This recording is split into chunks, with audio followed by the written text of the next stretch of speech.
فنانة عندها كل المقومات والصفات اللي جعلتها تخترق القلوب.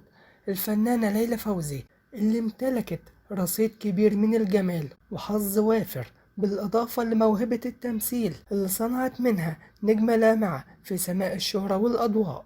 اسمها ليلى محمد فوزي إبراهيم، اتولدت في 20 أكتوبر سنة 1918 لأب مصري كان شغال في تجارة الأقمشة. والدتها من أسرة تركية ثرية. الفنانة ليلى فوزي اتجوزت 3 مرات. الجوازة الأولى ليها كانت من الفنان عزيز عثمان، وكان أكبر منها ب15 سنة، وانفصلت عنه بسبب غيرته الشديدة عليها. بعد كده اتجوزت الفنان أنور وجدي، والفنان أنور وجدي حب ليلى فوزي قبل ما يتجوز من الفنانة ليلى مراد، وقال ده بنفسه في حوار صحفي نشرته مجلة آخر ساعة سنة 1954.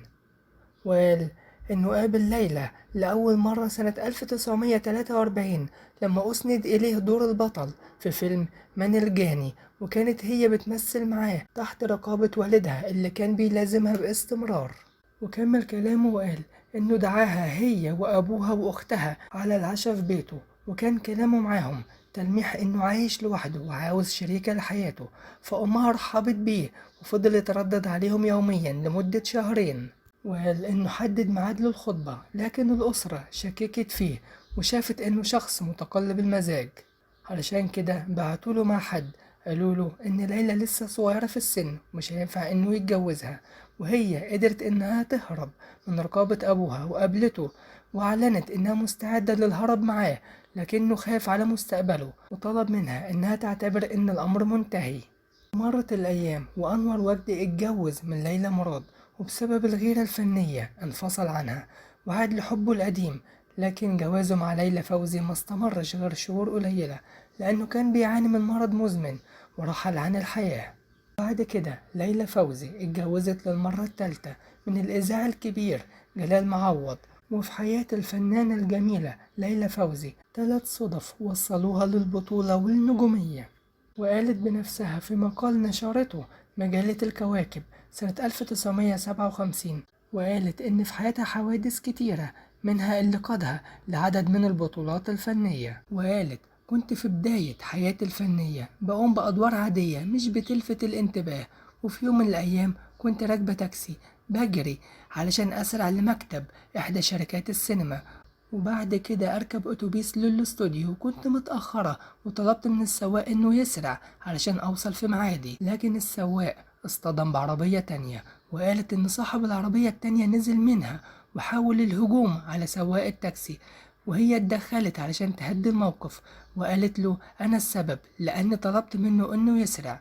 واتفاجأت ليلى فوزي إن صاحب العربية هو المخرج السينمائي توجو مزراحي، ولما شافها نسي خناقته مع سواق التاكسي وسألها إذا كانت هي ليلى فوزي. ولما اتأكد إنها هي قال لها إنه كان بيدور عليها علشان بطولة فيلمه نور الدين والبحارة التلاتة، وبالفعل قامت ببطولة الفيلم. أما الصدفة التانية في حياة الفنانة ليلى فوزي كانت في غرفة المكياج في الاستوديو، ولاحظت إن واحد رمى سيجارة على الأرض ووقعت على مادة ملتهبة، وكانت هتحصل كارثة لكل الموجودين في الغرفة.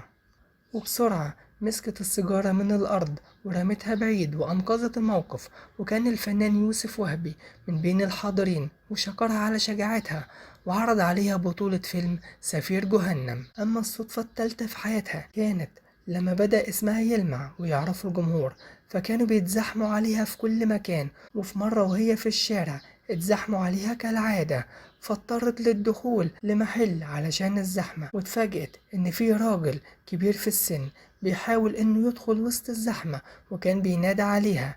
فقال لها واحد من اللي شغالين في المحل إن الأستاذ فوزي عاوز يدخل ليها. وليلى فوزي اعتقدت إنه أبوها لما قال لها إن هو فوزي، وبالفعل الراجل دخل وقال لها أنا فعلا زي بابا، أنا فوزي الجزائرلي. ولما عرفته الفنانة ليلى فوزي خرجت معاه لمؤسسة سينمائية ووقعت عقد فيلم القرش الأبيض. وبكده لعبت الصدفة دورها في مشوار نجومية الفنانة ليلى فوزي.